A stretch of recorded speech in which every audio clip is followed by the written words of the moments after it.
আসসালামু আলাইকুম everyone, welcome to my new blog. সকালে ঘুম থেকে উঠে আমার একটাই কাজ, আমার বাড়িটা সুন্দর করে ঘুরে ঘুরে দেখা। আজকে আমাদের বাসায় প্রায় 20-25 জনের দাওয়াত, তো আম্মু সকাল থেকে রান্নাবান্না স্টার্ট করে দিছে।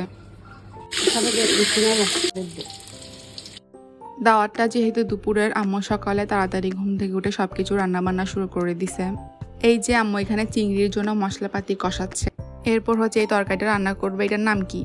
এটার নাম তো আমি ভুলে গেছি। আমরা এটাকে বলি হইডে। তো আম্মু এখানে চিংড়ি মাছ দিয়ে হইডেটা রান্না করবে। হইডেকে শুদ্ধ ভাষায় কি বলে আপনারা প্লিজ আমার কমেন্টে জানাই। এরপর আম্মু এখানে চুলায় চিংড়ি বসাই দিয়েছেন, চিংড়িটাও প্রায় হয়ে যাচ্ছে। এরপর ওই মশলা কষাই হইডেটা দিয়ে দিবে আর কি। তো এখানের মধ্যে দিয়েছেন। ওই দিনে এত মজা হয়েছে, এটা প্রায় 1 কেজি থেকে বেশি রান্না করছেন, ফুল লেগসি শেষ, মানে সবাই এত বেশি পছন্দ করছে এই জিনিসটা। চিংড়ি মাছটাও হয়ে গেছে, এর মধ্যে আমি লবণ দেখে নামাই ফেলছি। এরপর আমার ছোট চিংড়ি মাছ দিয়ে কাঁকরোল রান্না করছেন, কাঁকরোলটাও এখানে ডান।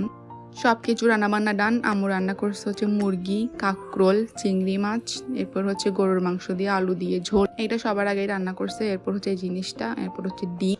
আম্মু এখানে সবগুলো সার্ভ করতেছে। অ্যান্ড আপনারা দেখবেন আমাদের এক একটা প্লেট, এক একটা ডিশ এক এক রকম। এইটার রিজন আমরা বাড়িতে থাকি না, আমরা বাসায় থাকি। আমরা এখানে বেড়াইতে আসছি কিছুদিনের জন্য। অ্যান্ড আমাদের এই যেগুলো প্রপার ডিনার সেট ওগুলো বাসায় আছে, এখানে নাই। সামনে ইনশাল্লাহ সবকিছু কেনা হইলে আপনার সাথে সুন্দর একটি ব্লগ শেয়ার করব। আমার ডেইলি ব্লগগুলো আপনাদের কাছে কেমন লাগছে কমেন্টে জানাই। That's it for today. দেখা হবে অন্য আরেকটি ব্লগে। Thank you for watching. আল্লাহ হাফেজ, বাই।